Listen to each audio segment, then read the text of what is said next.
Hello, BDO family, and thank you for joining us once again on the Black Doctor platform. My name is Jade Curtis. I am the executive editor of blackdoctor.org, more affectionately known as BDO, and your moderator for this evening.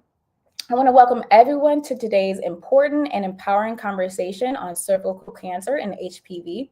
So for those of you who don't know, January is actually cervical cancer awareness month, and we are here to shed light on a topic that actually impacts millions and is often misunderstood or overlooked.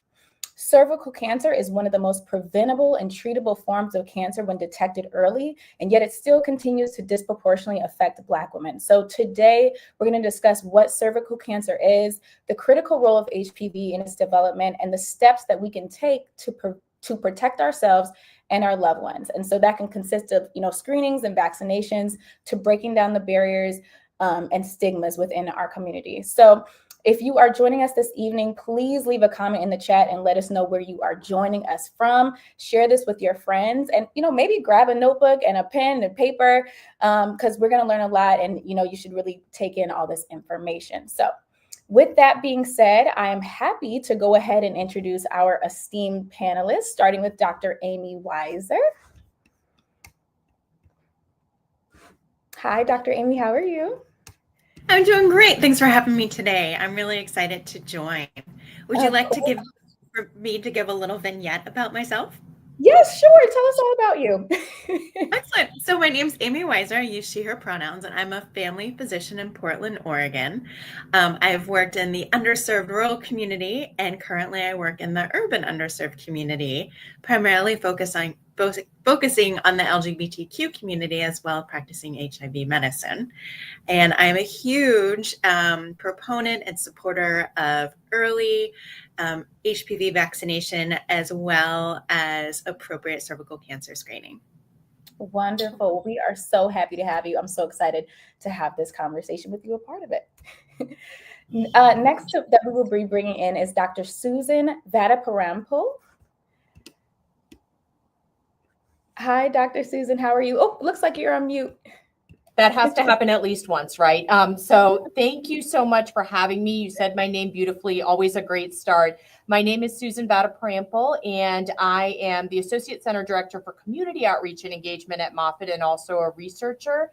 I serve as co-chair of the American Cancer Society National Roundtable on Cervical Cancer, of which Dr. Weiser is also a member. And my personal research over the last 2 decades has been focused on how do we get these amazing advances in vaccination, screening, and treatment into the arms and lives of folks that are most likely to benefit from it. And so I've always had a strong focus on providers and what we can do to support them, and also health equity, that is, which communities are getting left behind. Thanks for having me. Of course, and thank you for all of the work that you do. We're so happy to have you. Next, we are going to bring in Dr. Ashonda St. John. Hi, everyone. My name is Ashonda St. John. I am a board-certified OBGYN for over 26 years. I'm the chair of the OBGYN department at Health Alliance Hospital. I'm also an associate professor of obstetrics and gynecology at New York Medical College. After working 20 years in the inner city in New York City, I departed and came upstate New York, which is more of a rural population, for the past 5 years. And so I was trained at the Sophie Davis School of Biomedical Education, which is geared towards producing minority physicians to work in primary care in medically underserved areas. So that has always been my North Star, is to serve the underserved and marginalized communities. And when we see that there are diseases that are preventable, right, and there's prevention, I think that's where I have become the most of a vocal advocate. And I would say this, moving into rural spaces, I have diagnosed more cervical cancer than I ever have in the inner city in New York City. And so this is really close and dear to me. And so I'm just happy to be part of this discussion with this esteemed panel. So thank you. Absolutely. Thank you for joining us. And lastly, we bring in, last but not least, of course, Dr. Jennifer Irves. Good evening. Again, I'm Jennifer Irves. I'm very excited to be here today. I am an associate professor slash behavioral scientist. I'm also the director of community engaged research here at Vanderbilt University Medical Center. Particularly, and I cannot leave out the National HPV Roundtable. I'm also the task lead for the HPV vaccine equity arm of that roundtable. Particularly in my day-to-day, I work to do research to identify strategies to build confidence in HPV vaccination. As the panel has already stated, we know that HPV cancers are very much preventable, and I engage in research where I identify strategies to build confidence. Thank you again. Of course. Ladies, I am so happy to have you. We've got some busy women on this panel, but doing the work that needs to be done. So again, I thank you all for joining us, and thank you all for the work that you are doing. So I'd love for us to have a very free-flowing conversation. Of course, we're going to ask the questions, but if you hear something that you kind of want to chime in on, or you have additional thoughts, please feel free to do so. Sound good? Yes. Wonderful. So let's go ahead and dive in. First question, can one of you briefly explain what cervical cancer is and how it develops in the body? Does anyone want to jump in on this one first? I'm going to call you out in a second. Well, I'm happy to, as a gynecologist. Cervical cancer is a malignant tumor that happens at the bottom of the womb. So if we think of the uterus, right, where you would have a baby, right, the cervix is the bottom of the womb, and that's why we really, recommend Pap smear testing, because that is a screening for cervical cancer. And so what happens is with cervical cancer is that sometimes you may not have any symptoms at all. Sometimes you may have irregular periods or bleeding in between your periods or bleeding with coitus. And so these are kind of the things that we want you to present to us and come to your doctors or your providers, your family medicine doctors, your midwives, your nurse practitioners, to talk about, right? Because we know when something is unusual, but sometimes we don't know and we don't have any warning signs at all. And that is kind of really the onus of prevention, but also with screening, because those are strategies that we can prevent things that you don't need to even encounter in your life. Absolutely. And so you mentioned that it shows no symptoms. So I guess, what am I trying to ask? If there are no symptoms, how do you track? How do you know? How do you know? How do you know? What can you do to protect yourself or those you're around? What do you do if there are no symptoms? Well, this is the importance of having your routine gynecological examination. And so this is kind of the proponent of having the annual exam. So we understand, and I think we're going to get into kind of the guidelines in terms of Pap smear screening and kind of how we schedule that and how often you should have it. But in addition to that, we want you to have routine visits with your provider, because sometimes there are symptoms, but sometimes there aren't. And so when you have that routine guideline or that routine physical exam, you're able to identify things that you may not. And so we want to be mindful of that, because often the biggest thing that I get is patients had a baby 20 years ago and everything has been fine, so they haven't been to the doctor. And so, or they will miss those warning signs or anything, or those red flags, because they thought it was nothing, right? It could have been stress. I lifted something heavy.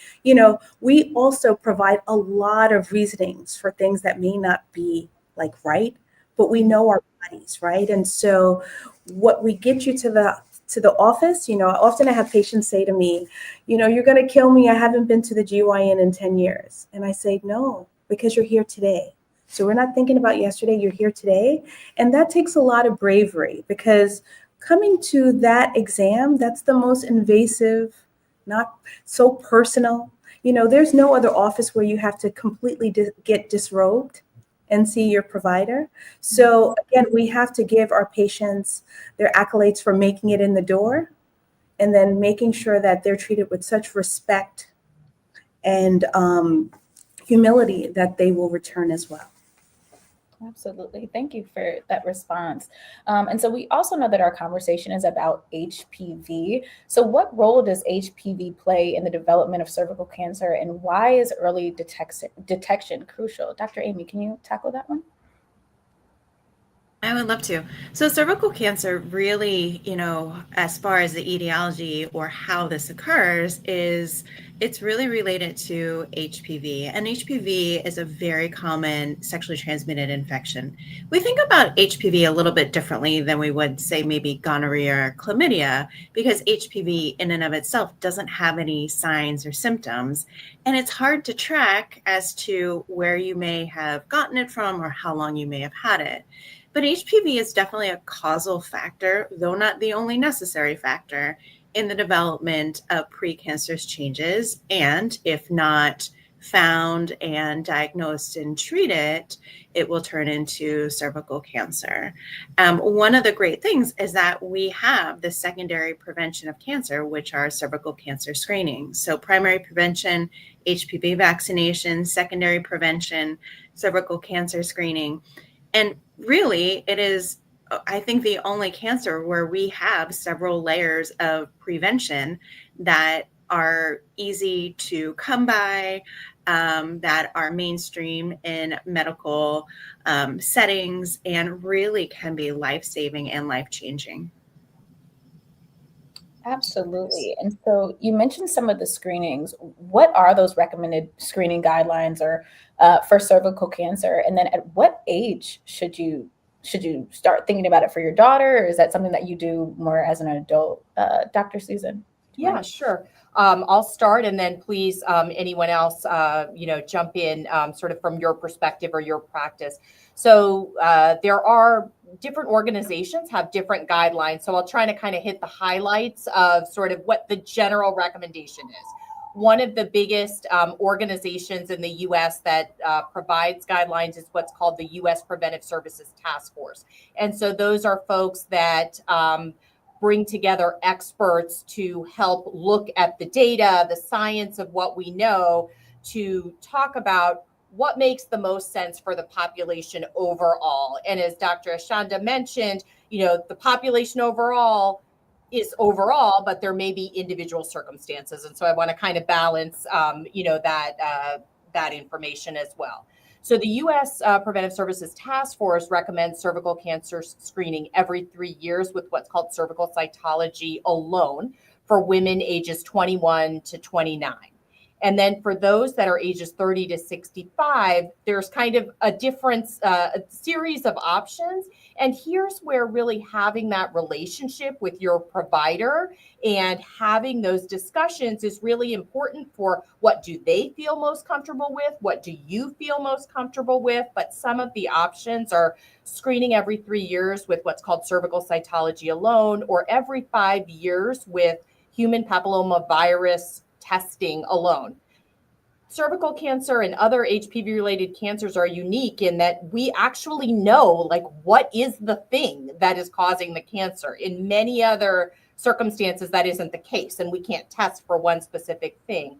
Or every 5 years, what's called co-testing. So doing both the cytology as well as the HPV test. And again, kind of having those conversations with your healthcare provider, the guidelines that they may follow, which might slightly differ, but the general gist is the same. Can I just jump in there? So one of the things that kind of is confusing, right, is that for many years, our guidelines were once you became sexually active, that's when you need your Pap test. And so one of the things that we understand is that, along with the guidelines that were just stated, I kind of work under the body of the American College of Obstetrics and Gynecology. And so we do recommend your first Pap test at 21 years old. Now, that doesn't mean that has to be the first time you see a gynecologist or have your pelvic exam, right? So if you are sexually active, you can see a doctor and be examined. But I also utilize that opportunity not to do a Pap test, but also to counsel my patients on HPV vaccination. I want to check and see if they've been vaccinated, because we understand that that is recommended at the age of 11 and sometimes the age of 9, right? And so sometimes people get missed, or there's ideas, or, they did not have the consent of the parents to have that done. So I always say if a patient is sexually active, they should be visiting their gynecologist or their family medicine doctor or their nurse practitioner, right? And to have those first formative conversations, but also give them the structure. So we're going to say at 21, we're going to start those pap tests, right? And then I always explain to them that, we do that every 3 years until you're 29. Right. And then from 30 to 65, we can either do it every 5 years when we do the pap test with the co-testing, or there are some offices that don't offer co-testing, and that's okay. Then we just repeat it every 3 years. And like was said before, after 65, there are certain criteria, and it could be someone is HIV positive, they may have a history of breast cancer, different recommendations that would then have them have more frequent surveillance. And so I do advocate having those conversations, getting the knowledge, getting the information, because information is power, and we know that health is wealth. So even if you're not ready for the pap test, let's get you in and start having those conversations. Mm-hmm. Mm-hmm. Absolutely. I love that you brought up the HPV vaccination, because I know it's kind of a controversial vaccine, considering it's related to sex, and the age that we're talking about getting it is a little bit, it's young, to be completely honest, in the topic of sex. So for those parents who are kind of on the fence about it, I guess, what would you say? What kind of conversations do you have with the parents or the person who is sexually active and maybe came in the office without their parent? How does that conversation usually look? I think Dr. Amy should answer this question, because as a gynecologist, I don't typically see pediatric patients, but also in New York State, once someone is sexually active, they're an emancipated minor, so they don't require parental consent for care. So I'll let Dr. Amy take the floor. That's so kind of you. Yeah. Anything related to sexual and reproductive health does have this stigma, this taboo associated with it. I think that, or I would like to think that as we progress in generation, that we're more open in talking about these topics and more aware.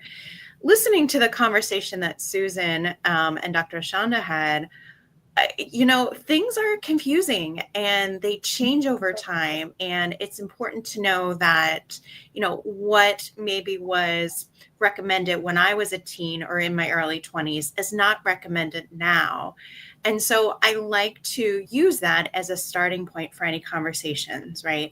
For parents who bring in their children for routine child visits, vaccinations, they probably are not going to know about the HPV vaccination because it wasn't something that was there when they were that age. Mm-hmm. And level setting this conversation, talking about HPV vaccination, that this is not the green light for sexual activity, although please do talk to your children about that. And I'm happy to do counseling as well. This is a cancer prevention vaccination. And I think that presenting it that way is true and accurate, but it can help to alleviate some of the taboo, stigma associated topics surrounding the vaccination. If anyone comes in between the ages of 9 and up to 45, this is a discussion to have. Absolutely having it at a younger age, starting age 9, before sexual activity, helps to prevent the infection of HPV, because HPV, as I mentioned, is an STI. But you know what? All of us have probably had at least one strain of it if we've ever been sexually active. And so thinking about it in those terms, really focusing on cancer prevention, can really forward a conversation and have some folks who maybe are turning their ears off to this because they don't want to think about their kids being sexually active, really have them listen in a different way. Mm-hmm. And I don't know if it's particularly reassuring or not when you're in the context of talking to parents, but we've actually done studies about whether vaccinating against HPV changes child's behavior, if you will, or initiate sexual activity at an earlier age, or they somehow got that message of green light, and we just have not found that to be the case. And so I think obviously it's reassuring to the healthcare providers that are having these conversations, but, sort of rest assured, and I'm sure, Dr. Jennifer, in your work, this is probably part of the messaging that you think about. Absolutely. Dr. Amy, I kind of want to zoom in on something that you just said about how you said probably all of us have had a strain of HPV. And I know we were talking about the younger age, but okay. So obviously very easy to get HPV. First of all, how common is this really? And then even if you are taking preventative steps, is that if you're wearing a condom, can you still get HPV? Because if you're sexually active and you're taking the precautions to protect yourself, can you still, if it's that common? I don't know. What do you think? There have been different studies, and this may be hard to qualify or quantify, but about 80 million people at any time are infected with HPV. Now, HPV, there's over 400 types. We usually think about 12 types that are high-risk HPV, and those are the types that we test for, because those are the ones that if they stick around long enough and those infections persist and progress, they are the ones that can cause precancerous and cancerous changes of the cervix, as well as other genitourinary areas and the oropharynx, so the throat as well. HPV can be prevented to an extent if during sex you use condoms or barriers, but really the protection rate is about 70 to 80%. And so even if you're doing due diligence to try to prevent against STIs, it's not an absolute. Other things that can be helpful are not smoking and drinking minimal alcohol. Those have also been shown to be risk factors in the persistence and then further development of HPV-related cancers. Interesting. Was someone going to chime in? I'm sorry. I just wanted to say one other thing. When we talk about vaccination, I want to make sure that it's completely clear that this is not only for women. This is a vaccination for both men and women. And so we really encourage this vaccination, again, ideally before they start their sexual intercourse activity. But again, it's something that we propose at the age of 9 to 11 for their first doses, but it's both for boys and girls. Interesting. And I know at the top of the show, I mentioned that it's disproportionately affecting Black women, but obviously Black men can also all human beings can get HPV. So if a man is getting HPV, is there a way that they can get tested for HPV? Do they have a way of knowing? Do they show symptoms? There's not a standard set of guidelines or recommendations for men when it comes to testing for HPV infection. So all the more reason that you would want to vaccinate our young men as well. So again, as Dr. Ashanda mentioned, starting as young as age 9 is within the recommended sort of age group. It's a perfect opportunity to not have to think about that risk as a result, or think about it much less. Absolutely. Interesting. Okay. So for those who maybe have not gotten, Dr. Amy wanted to chime in. I was just going to clarify one thing. There is a participant from Harvey, Louisiana, hey out there, who said, "Is this the Gardasil shot?" Yeah, that's what we're talking about. The HPV shot is Gardasil. So you're already on it. You got the info. Nice. Yes. Anyone else in the chat who has any questions, please chime in. We would love to answer your questions throughout the broadcast. I need to switch my back end over to the comments so I can see those coming in. But thank you, Dr. Amy, for addressing that.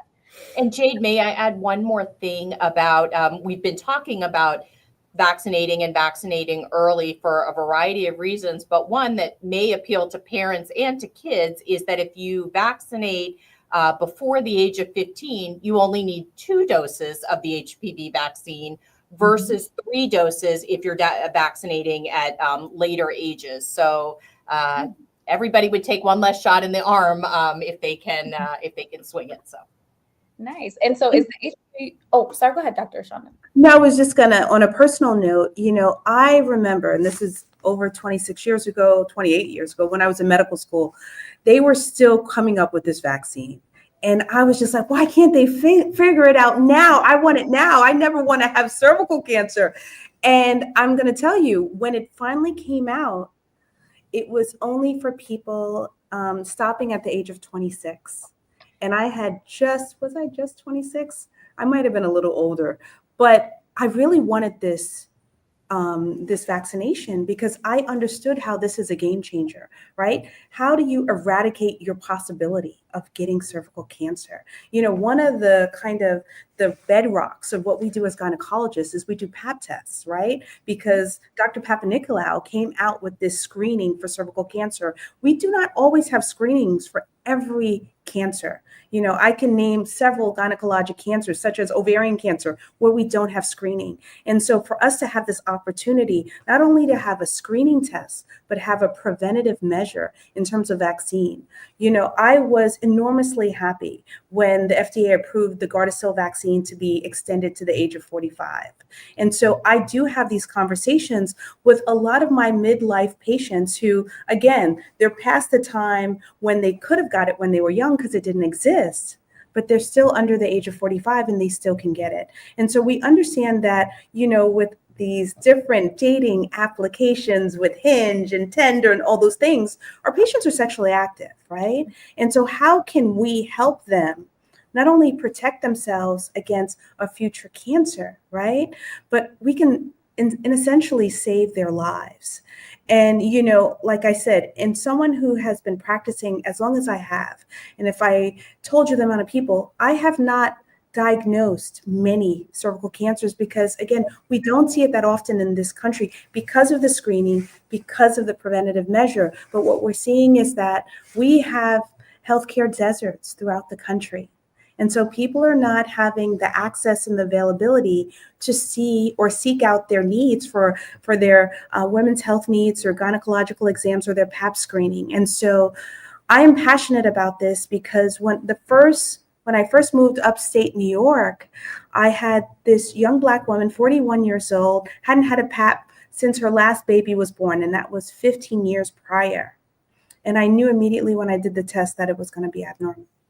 And by the time we got her to come in and we did the biopsies to confirm, you know, she had metastatic cervical cancer and she did not survive more than 8 months. And she was only 41 years old. So I say this because I see it.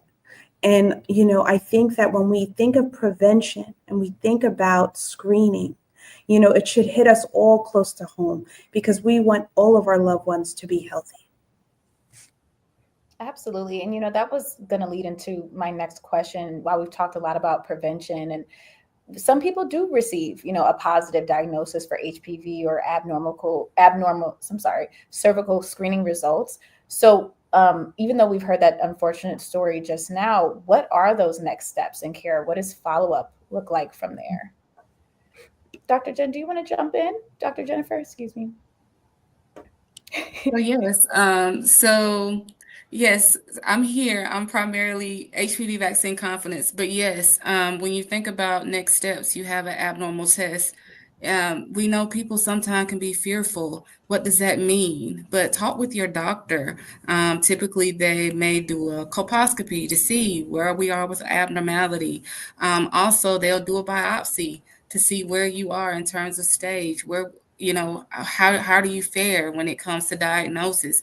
And then you'll just talk with your doctor after you get your results to determine what the next steps are. And once you do that, I mean, literally, I've heard individuals who have gone through this process, it may be scary, but once they know, they're able to talk with their doctor, they're more comfortable to have those conversations.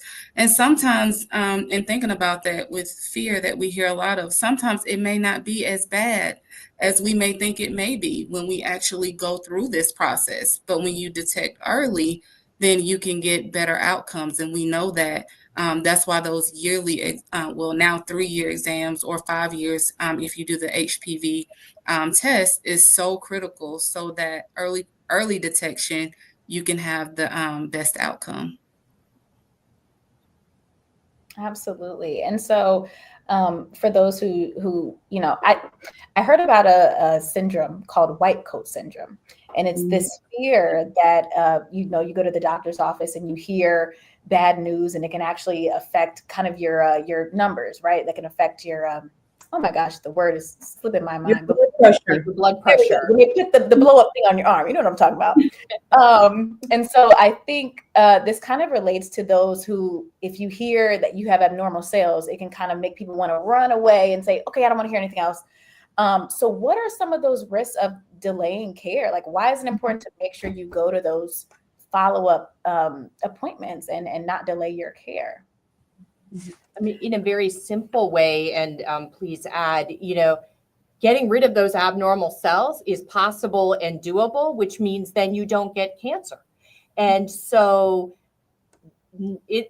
of course, it's never, people may not feel like, oh, it's great news that I found abnormal cells, but it is great news because that's a point at which we can do something that may help you down the road.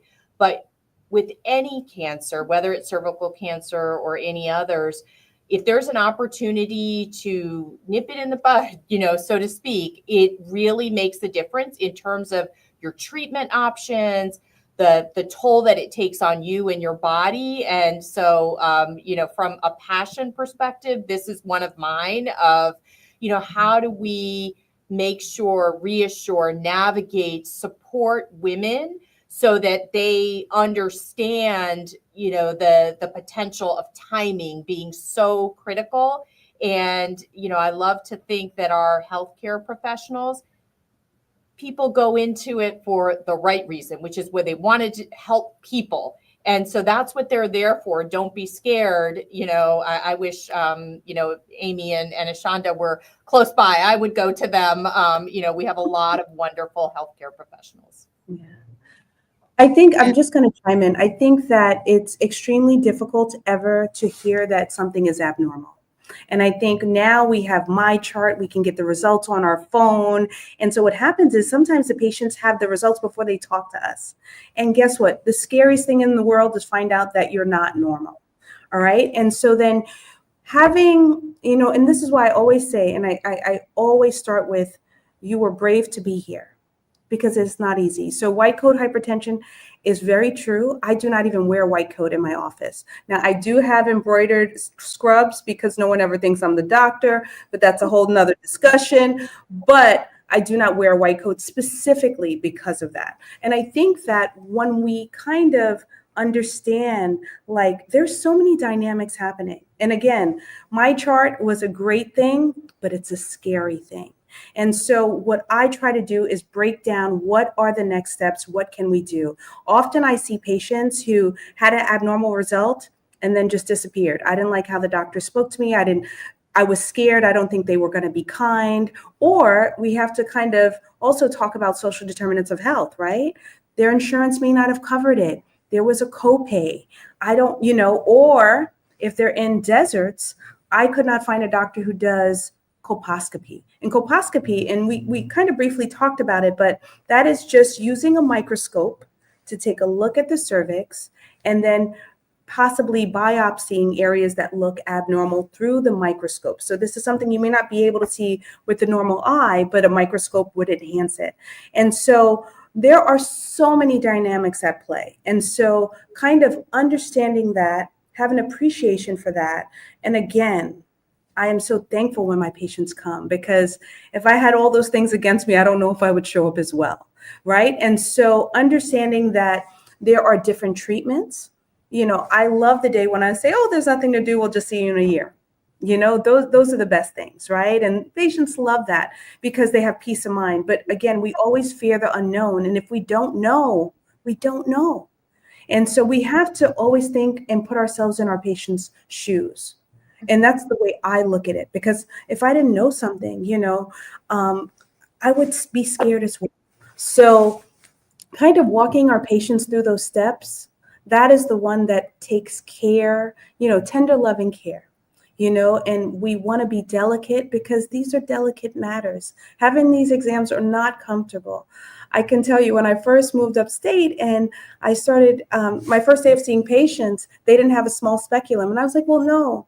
I only use small speculums because I get these things done too, unpleasant. And so they said, well, we'll order some, but in the meantime, these are the ones we have. I said, oh no, call another office. Let's get them, because that's when I'll start seeing patients, when we have those. Because again, we have to be an advocate for our patients as well. And I think when you go into the next thing that's complex is when I see patients that are trans. Think about that. That is extremely delicate to be coming into a gynecologic office. I have patients where I can't write them a doctor's note because the people where they work will know that they saw a gynecologist, but they may be a trans male, right? So we want to be very, very sensitive and intentional when we think about what our patients go through, because there is a whole host of things that we may not think about, but we want to be sensitive and respectful to. Absolutely. Dr. Shonda, you're the kind of doctor I love to talk to.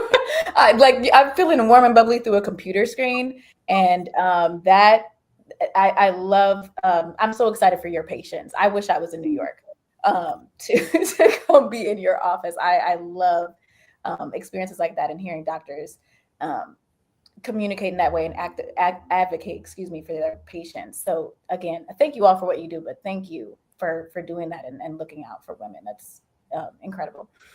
To kind of add very quickly something to what Dr. St. John stated, it's also important for us to advocate for ourselves as well. I know a lot of times we go to the doctor, that fear, that mistrust that we've already mentioned, but this is the time that you go in with your pen and your paper, the list of questions you may have, set the tone so that the doctors will come in and give you the answers to the questions you may have.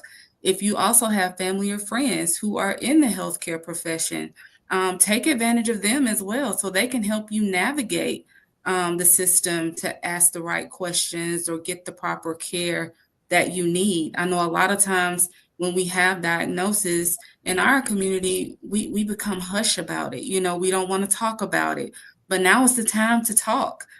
So that we can make sure we get the care we need and the care that we deserve. So I just wanted to really highlight that, not only from the provider perspective, but also it's our chance to be our biggest advocate. And I just want to just tell a very quick story. I know I love telling stories because people really relate to what's happening, right? And so I had a patient one time and she had an abnormal pap and we had to do a colposcopy and we had to do a biopsy. And so she was like, well, and then I started to talk to her about HPV vaccination. And she goes, no one has ever told me about it, because again, she missed that timing, right? And so she was 34. And so I said, well, we can vaccinate you. And then I said, and she had twin girls who were 12 years old. And I said, well, just like your daughters, they've probably been vaccinated. And she goes, no, I didn't let them get that vaccine. And I said, well, let's talk about that. And again, she came in with questions, right? We went over all her questions. When she came in for her follow-up visit, she came with the twin daughters and she goes, can they get the vaccine too? And I said, well, let's just register them. Let's get everyone vaccinated today. But those are the things we have to, number one, be flexible. We have to be understanding. And I think we have to be creative. And one of the things I'm hoping that we're doing today is giving all of the audience tools that they need to go in there. They need to advocate. They need to be empowered. And don't be fearful, but understanding that fear is normal and that's okay. But you have the bravery, because we want to prevent anyone from having an HPV related cancer. Absolutely. And I know we've talked quite a bit to our audience and to the, our BDO audience, but part of our audience is actually doctors as well. And, as I mentioned, being in a part of a conversation with good doctors, who truly advocate for, women and their patients. I want to ask all of you, actually, what steps can be taken to create, that kind of environment, to create a supportive and understanding environment to patients who are dealing with cervical cancer or HPV related diagnosis, considering, it can make you fearful to come back to the doctor. It can, it has a stigma. So what are some things that maybe our doctors can do to make our patients feel safe in that environment? I can start that answer. I think, and this sounds really very simple, but listening, taking the time and the space to encourage your patients to ask questions. And when they do, answering them to a degree of which they understand. You don't overtalk anyone, and you allow a dialogue to happen because you are partnering with them for their health. And so it changes the dynamic. It changes the who is in charge. It's no longer authoritarian. It's very patient driven. I go to work to make sure that I can partner with my patients to provide the best health for them that is possible. And so leaning into that is crucial, and not just into this is the result of your pap smear or this is what the histology says, but what is the effect of this on your life? What are barriers getting here for this screening? How can we help navigate this? What can we provide? And then if there is an abnormality, this is on an area of the body where you can't see. It's associated with womanhood, and so how you define yourself, and being a mother, being a wife, being a sister. It's things that are not outwardly discussed. And so making that space to have that conversation, sometimes if we lead a conversation on topics or sensitive, sort of taboo-ish, not talked about items, then we take the onus off of our patients because they don't need to start the conversation. We can, and make space for that. And I think that that's really important. That is the joy of my job, to have these conversations. It's more of the social medicine that can be so rewarding and also can allow people to thrive. If I can chime in, so I always tell my patients, I say, look, think about when you were in elementary school and everyone picked their teams for dodgeball or baseball or softball. Pick your doctor, research them, use avenues like blackdoctor.org, right? Research, right? Because everyone is not a match. Everyone does not have the same style or delivery that would be appeasing to you. So I really encourage them, do your research, go on the internet. There are different types of social media avenues that you can, number one, select your doctor. You want someone who is an active listener, who understands shared decision-making, meaning that I'm not going to tell you what to do. We decide together what's the best fit for you. I think also understanding that there is something called trauma-informed care.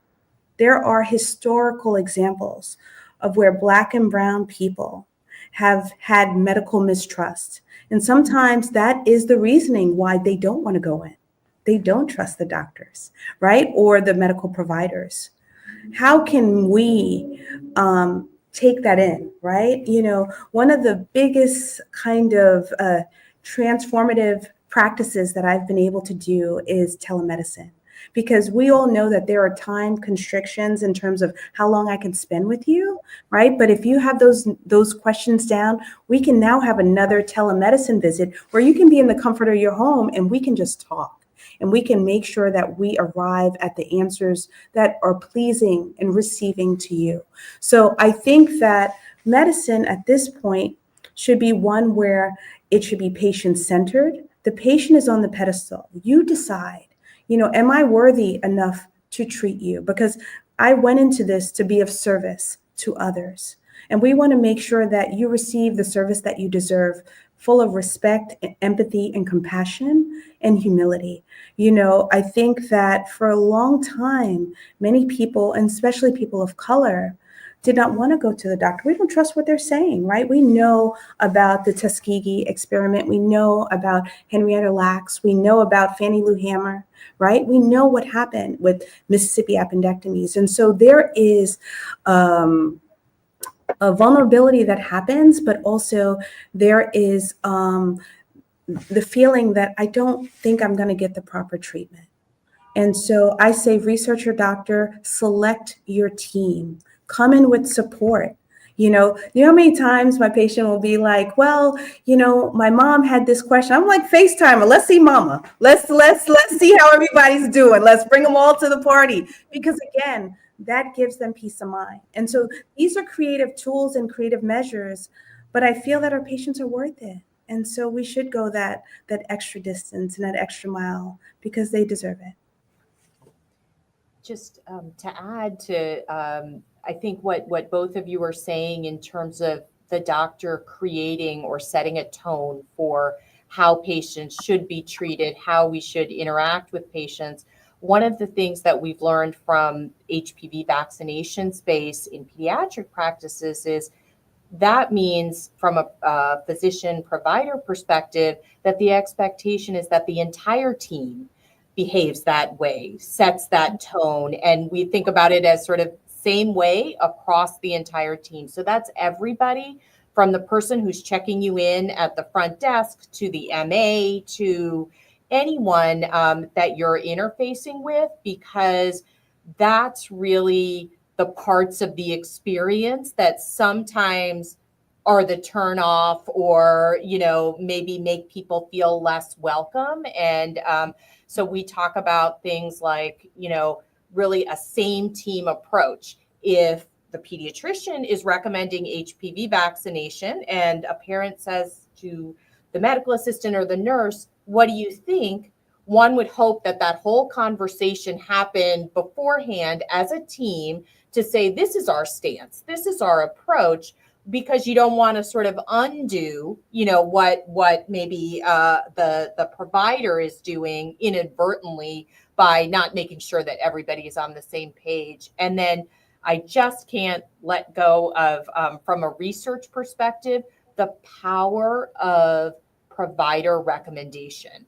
And the key that you hold in your hand, that the number one reason that patients choose things is because you said so as a doctor. And so I think, just reinforcing that, that's amazing that you're able to do that. And really, it's such a privilege to be able to influence people kind of on that level, and really taking seriously that your words matter in terms of people's choices.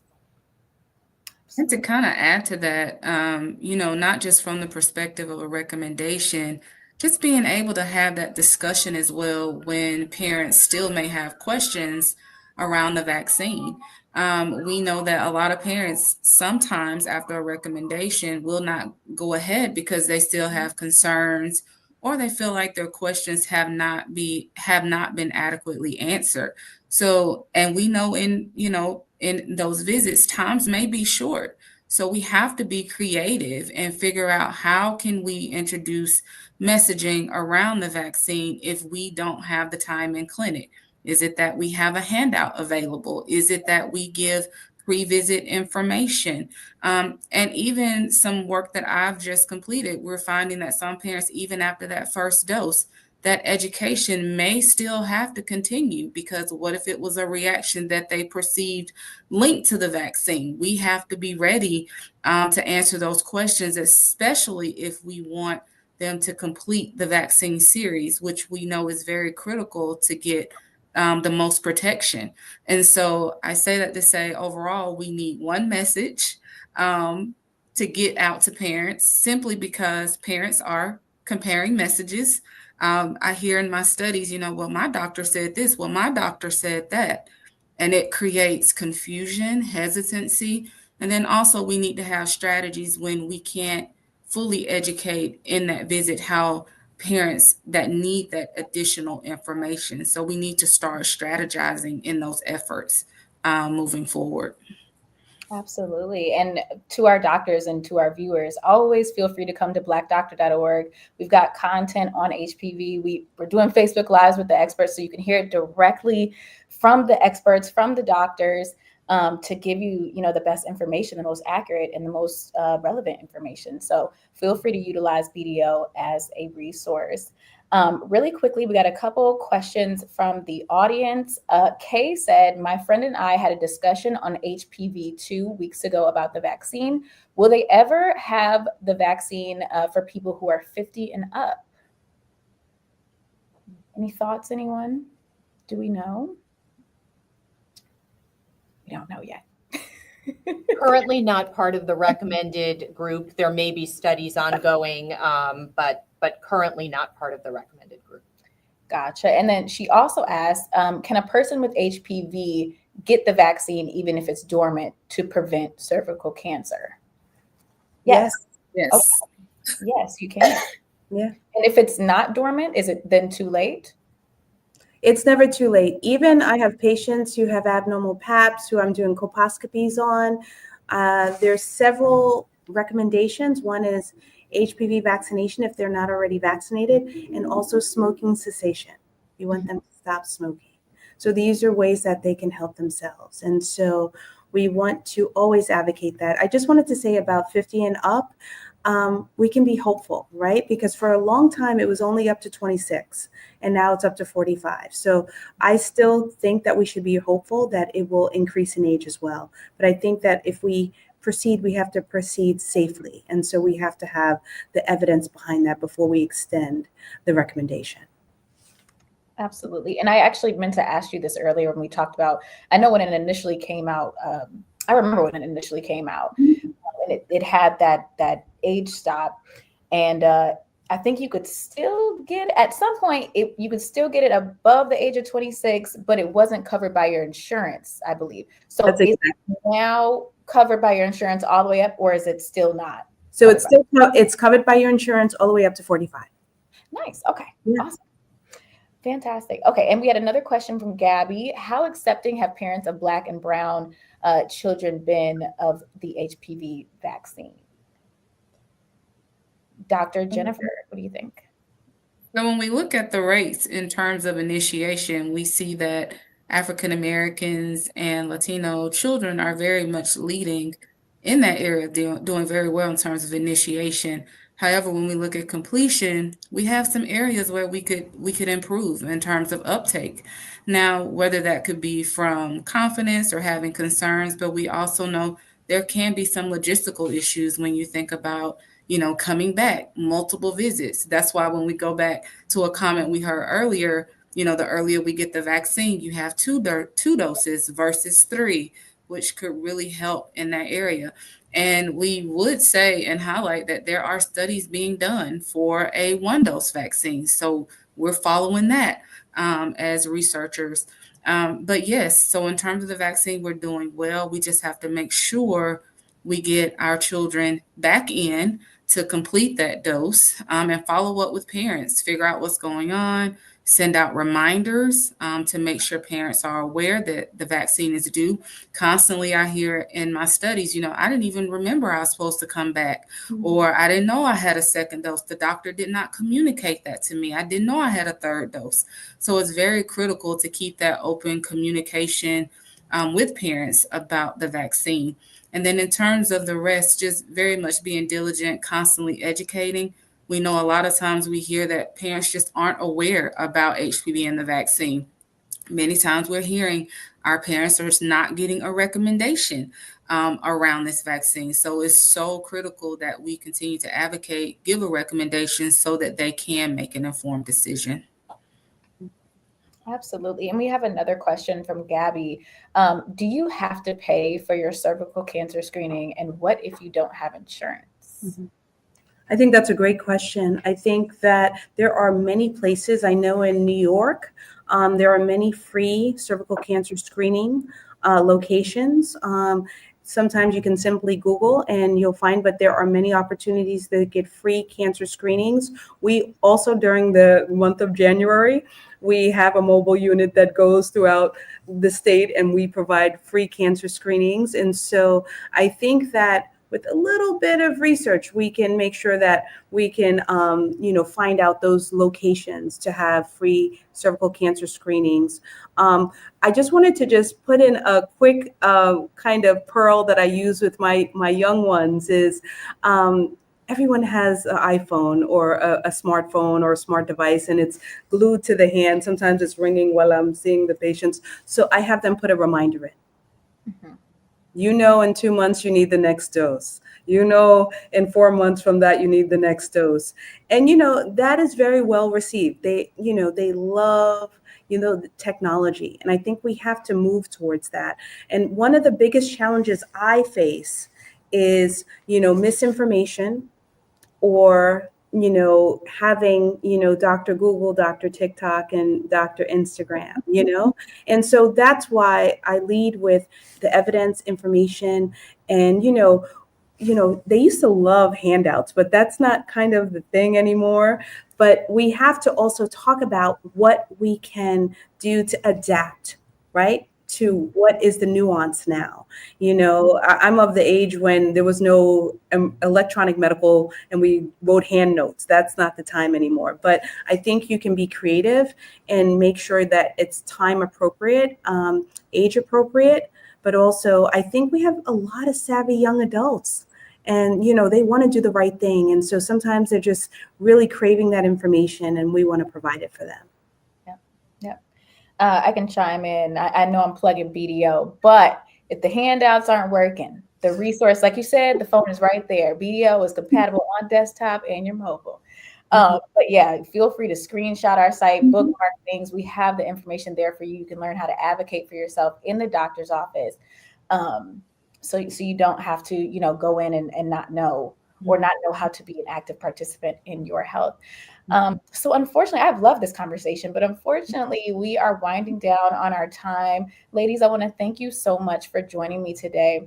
I want to ask if you have any final thoughts, anything you'd like to share with the BDO community. We'll start with Dr. Amy. Any final thoughts on our discussion today? I think we need to have more discussions like this universally to make sure that folks are educated about the choices that are available to them, the vaccination, cervical cancer screening, be able to answer any questions that may have, and also make sure that they get proper care. Dr. Susan, what do you think? Something that keeps me up at night and keeps me energized is that we have an opportunity to prevent cervical cancer in our lifetime or eliminate for the vast majority of individuals this cancer with the tools we have today. We don't need to invent anything more. Screening, vaccination, and follow-up of abnormal results. If we can master those three things in partnership with patients and providers, we're actually on our way to making a cancer a history. Dr. Jennifer. From the vaccination perspective, engage in shared decision-making with parents, be a partner with them. And in some cases, that's a package with the child, depending on the parent, and always have the information that they need in order to make an informed decision. And even if they say no, be empathetic. Show cultural humility and allow them that space. And as they keep coming back, just be a reminder to say, hey, you need the vaccine. Absolutely. And Dr. Ashanda. Well, I just want to thank you for this opportunity to really engage with people on your platform and just having all that information. I am hopeful that I never have to diagnose a cervical cancer again in my career, because that is what kind of grounds me in doing this work, in making sure I have time available to talk to people and have them understand. It is the difficult thing that I went into OBGYN because I thought everything was going to be happy and joyous and delivering babies. And, when you have these very difficult conversations, right, it brings the reality and the humanity back into medicine. So I am hopeful that this will help encourage people to get vaccinations. And I'm hopeful we will reach the goal as part of the HPV Roundtable that we will eradicate cervical cancer and HPV-related cancers, because this should not be happening, not in 2025, not at all. Absolutely. Well, once again, ladies, thank you so much for joining me this evening. Audience, BDO community, thank you again for tuning in. This has been such an enlightening conversation. I know I'm going to come back and take notes, so I hope you had your pen and paper out because they dropped some gems. So hopefully we will see you all soon. Ladies, I would love for you to come back and have another conversation with us on this topic. And BDO family, I hope you can join us for the next conversation. Have a good night.